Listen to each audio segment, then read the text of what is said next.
여러분, 혹시 이런 이야기를 들어본 적 있으신가요? 전쟁의 패색이 짙어지는 절체절명의 위기 속에서 단 한 번의 외교 담판만으로 오히려 새로운 영토를 얻어내며 국가의 운명을 송두리째 바꾼 놀라운 역사적 순간 말입니다. 아마도 쉽게 상상이 가지 않는 일일 텐데요. 하지만 우리 역사 속에는 바로 그런 기적 같은 이야기가 숨쉬고 있답니다. 고려시대, 당시 동북아시아의 패권을 쥐고 흔들던 압도적인 군사 강국, 바로 거란의 침략 앞에서 고려가 보여준 선택은 무모한 싸움이 아니었습니다. 그들은 칼 대신 대화를 택했죠. 그리고 그 대화는 그 누구도 예상치 못했던 상상조차 할 수 없는 찬란한 결과를 만들어냈습니다. 도대체 어떻게 이런 일이 가능했을까요? 절대적으로 불리한 상황에서 과연 고려의 지략가들은 어떻게 적국의 심리를 꿰뚫어보고 판세를 완전히 뒤집어 놓았을까요? 그들의 용기와 기지가 빛나는 순간들을 생생하게 따라가 보고 싶지 않으신가요? 단순히 땅을 얻어내는 것을 넘어 그 얻어낸 땅을 지키기 위해 고려인들이 얼마나 많은 피와 땀, 그리고 희생을 감내해야 했는지 그 진정한 가치와 의미를 함께 파헤쳐보는 시간은 분명 우리에게 깊은 울림을 줄 것입니다. 강대국들의 틈바구니 속에서 한반도의 작은 나라 고려가 어떻게 생존하고 번영의 길을 찾아냈는지, 그 해법이 무엇이었는지 함께 알아보는 여정 속에서 우리는 오늘날의 국제관계를 헤쳐나갈 지혜로운 통찰을 얻게 될지도 모릅니다. 이제 시간은 10세기 말, 동북아시아를 둘러싼 정세는 그야말로 한치 앞을 알 수 없는 혼돈의 시기였습니다. 북방에서는 유목민족인 거란족이 강력한 요나라를 건국하며 무섭게 세력을 확장하고 있었죠. 이들은 광활한 만주 벌판을 지배하며 그 기세가 하늘을 찌를 듯했습니다. 그리고 남쪽에는 찬란한 문화를 꽃피운 송나라가 굳건히 자리 잡고 있었고요. 이 두 강대국 사이에 끼어있던 나라가 바로 우리 고려였습니다.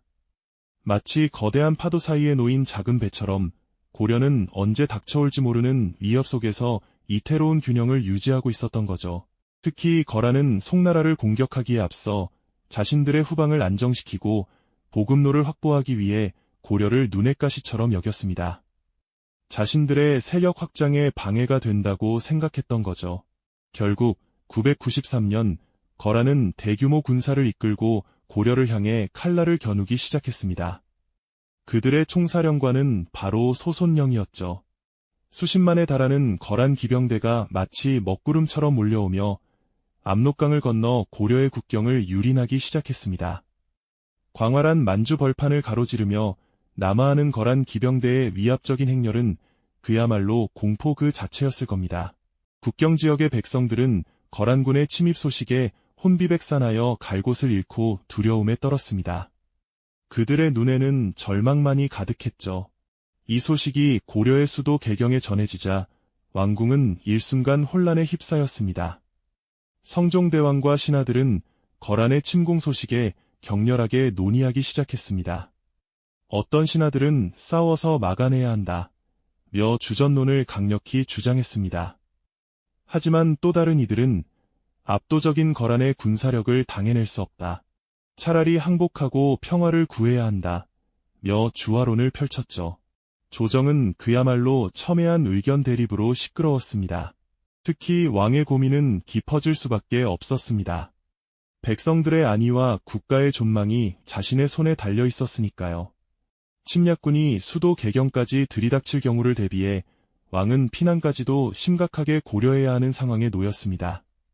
거란의 거대한 그림자가 고려 전체를 뒤덮으며 그 어느 때보다도 강력한 위기감과 혼란이 나라를 짓누르고 있었던 것입니다. 과연 고려는 이 불길한 서막을 어떻게 헤쳐나갈 수 있을까요? 고려의 운명은 풍전등화와 같았죠. 하지만 고려는 이 절체절명의 순간 무모한 싸움 대신 지혜로운 외교를 택했습니다. 서희 장군이 거란의 소손령과 담판을 벌여 오히려 강동 육주라는 귀한 땅을 얻어낸 이야기는 모두가 아는 기적 같은 순간입니다.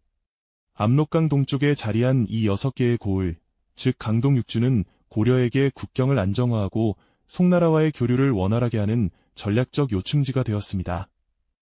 하지만 이 놀라운 외교적 승리가 마냥 평화만을 가져다 준 것은 아니었죠. 오히려 거란에게는 고려가 자신들의 숙적인 송나라와 연결되는 통로를 확보하고 자신들의 영토 확장에 걸림돌이 되는 이협적인 존재로 비치기 시작한 것입니다. 거란은 강동 육주를 고려가 송나라와 교역하는 통로로만 본 것이 아니었습니다. 그들에게는 송나라를 견제하고 동아시아의 패권을 확고히 하기 위해 반드시 확보해야 할 전략적 요충지였죠. 고려가 강동 육주를 차지함으로써 거란의 남하 정책에 제동이 걸렸고 송과의 관계도 더 복잡해질 수밖에 없었습니다. 결국 거란은 자신들의 심기를 건드린 고려를 용서할 수 없었습니다. 그들은 강동 육주를 되찾고 고려를 완전히 자신들의 세력권 아래에 두기 위해 한 번의 패배를 서력하려는 듯 더욱 거대한 군사력을 동원해 다시 고려를 침공할 준비를 시작했습니다. 이는 고려에겐 또 다른, 아니 어쩌면 더 거대한 폭풍의 전조였죠. 1010년 거란의 성종이 직접 40만 대군을 이끌고 고려를 향했습니다. 병력 수만 보더라도 고려는 압도적인 열세에 놓여 있었죠. 이들은 강동 육주를 향해 파죽지세로 밀고 내려왔습니다. 거란군의 기세는 너무나 맹렬하여 고려의 수도 개경마저 함락될 위기에 처했습니다. 현종은 급히 남쪽으로 피난을 가야 했고 백성들은 공포에 질려 사방으로 흩어졌습니다. 나라는 또다시 거대한 혼란과 절망의 그림자에 휩싸였습니다. 거란의 침략은 단순한 영토 분쟁을 넘어 고려의 존망을 결정할 최후의 시험대처럼 느껴졌을 겁니다. 하지만 고려에는 절망 속에서도 빛을 발하는 용감한 장수들이 있었습니다. 그 중에서도 양규 장군은 뼈를 깎는 고통 속에서도 빛나는 투혼을 보여주었습니다. 그는 거란의 대군에 맞서 흥화진을 굳건히 지켜냈고 통주에서 고려군이 대패하자 퇴각하는 거란군을 끈질기게 추격했습니다. 특히 혹독한 겨울 추위 속에서 거란군에게 붙잡혀 끌려가던 수많은 고려 백성들을 구출하고 거란의 보급로를 끊으며 후미를 맹렬히 공격했죠. 곽주를 탈환하고 무로대에서는 거란군에게 큰 타격을 입히는 등 양규 장군은 혼자서 7차례의 전투를 치르며 1000명이 넘는 적군을 죽이고 3만 명이 넘는 포로를 구출하는 기적같은 활약을 펼쳤습니다. 그의 용맹함은 거란군조차 혀를 내두를 정도였다고 합니다. 하지만 안타깝게도 양규 장군은 흥화진으로 돌아오던 중 거란군의 매복에 걸려 장렬하게 전사하고 맙니다. 그의 희생은 고려 백성들에게 깊은 슬픔과 함께 결코 포기하지 않는 강한 정신을 심어주었을 것입니다. 양규 장군의 활약과 여러 장수들의 분전으로 거란은 결국 2차 침공에서 큰 성과를 얻지 못하고 물러났습니다. 하지만 강동 육주에 대한 거란의 집착은 사라지지 않았습니다. 그들은 고려에 강동 육주를 돌려줄 것을 끊임없이 요구했고 고려는 이를 단호히 거부했습니다. 이처럼 양측의 팽팽한 대치 상황은 또 다른 전쟁의 불씨를 지폈습니다. 거란은 강동 육주를 포기할 수 없었고 고려 역시 피로 지켜낸 땅을 내줄 수 없었죠. 결국 거란은 강동 육주를 되찾기 위한 세 번째 대규모 침공을 준비하게 됩니다. 고려 조정은 거란의 끈질긴 야욕을 잘 알고 있었습니다. 이제 더 이상 물러설 곳이 없다는 것을 직감한 고려는 총력전을 준비하기 시작했습니다.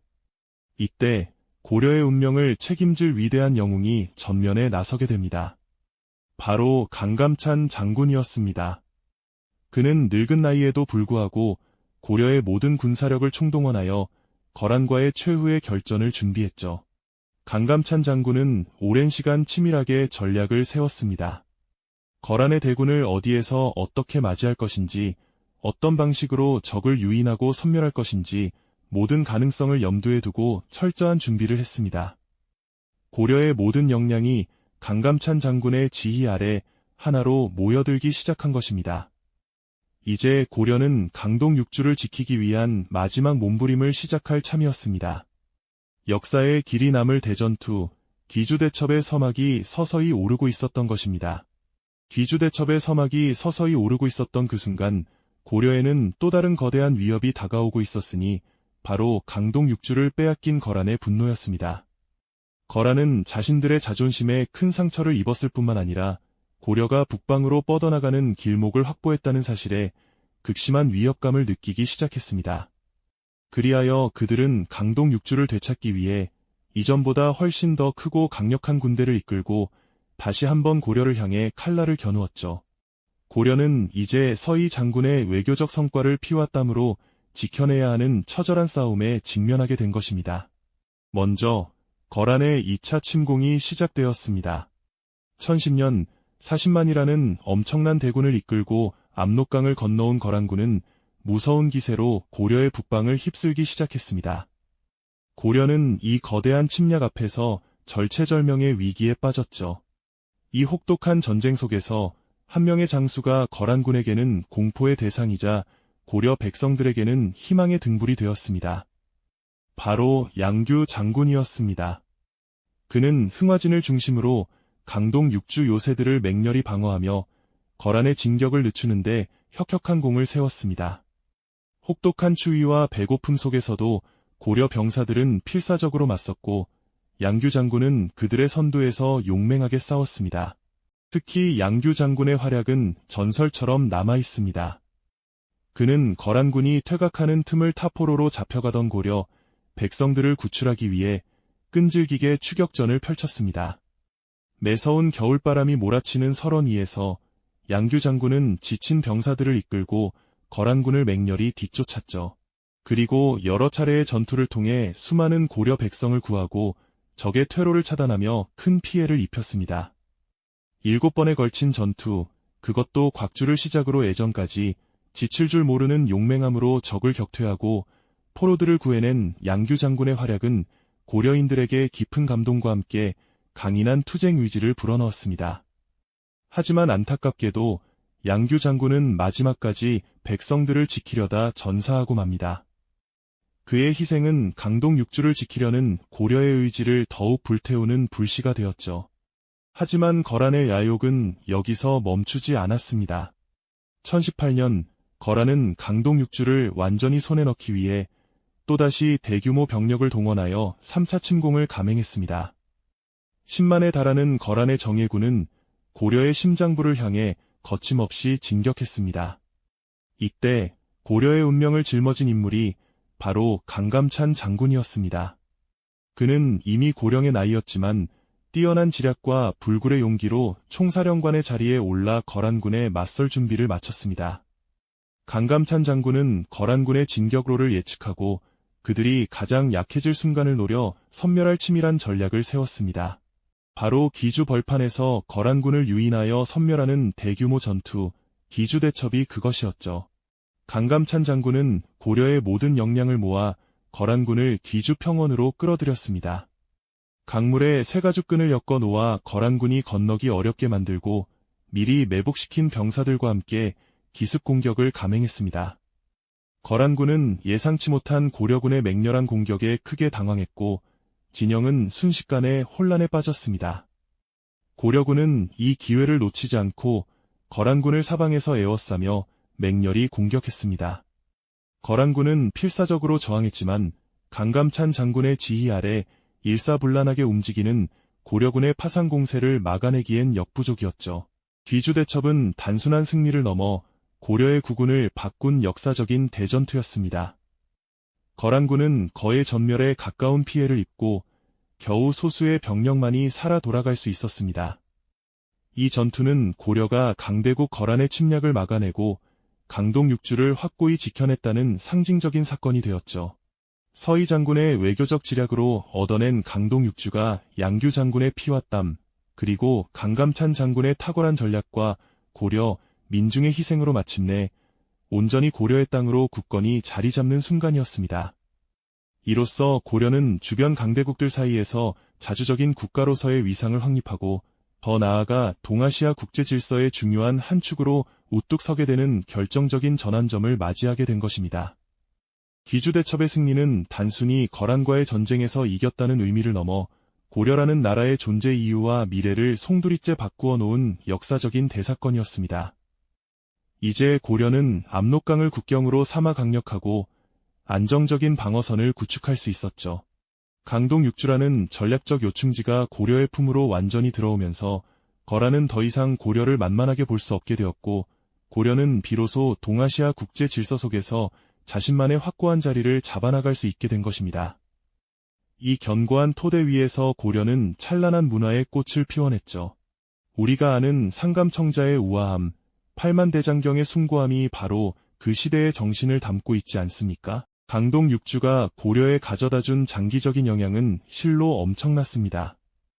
압록강을 경계로 한 안정적인 국경선은 고려가 외부 침략의 위협에서 벗어나 내치에 집중할 수 있는 여유를 주었고요. 이는 곧 국방력 강화로 이어졌고 송나라와 거란, 그리고 고려라는 삼국체제 속에서 예교적 균형을 재편하는 데 결정적인 역할을 했습니다.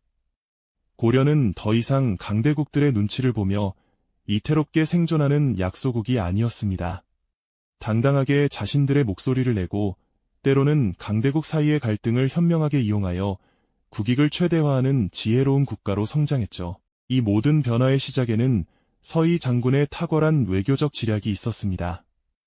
단 한 번의 담판으로 전쟁의 위기 속에서 오히려 영토를 확장하는 놀라운 성과를 거두었으니까요. 하지만 서희의 외교적 성과가 진정으로 빛을 발한 것은 그 땅을 지키기 위해 양규 장군과 강감찬 장군을 비롯한 수많은 고려 민중이 피와 땀으로 맞서 싸웠기 때문입니다. 특히 거란의 세 차례에 걸친 대규모 침공, 그 중에서도 기주대첩은 고려가 강동 육주를 사수하기 위해 모든 것을 걸고 싸워 압도적인 승리를 거둔 순간이었죠.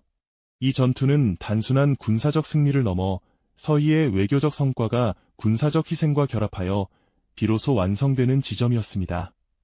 고려는 이로써 자주적인 국가로서의 정체성을 확립하고 동아시아 국제 질서의 중요한 한 축으로 우뚝 서게 되는 결정적인 전환점을 맞이하게 된 것입니다.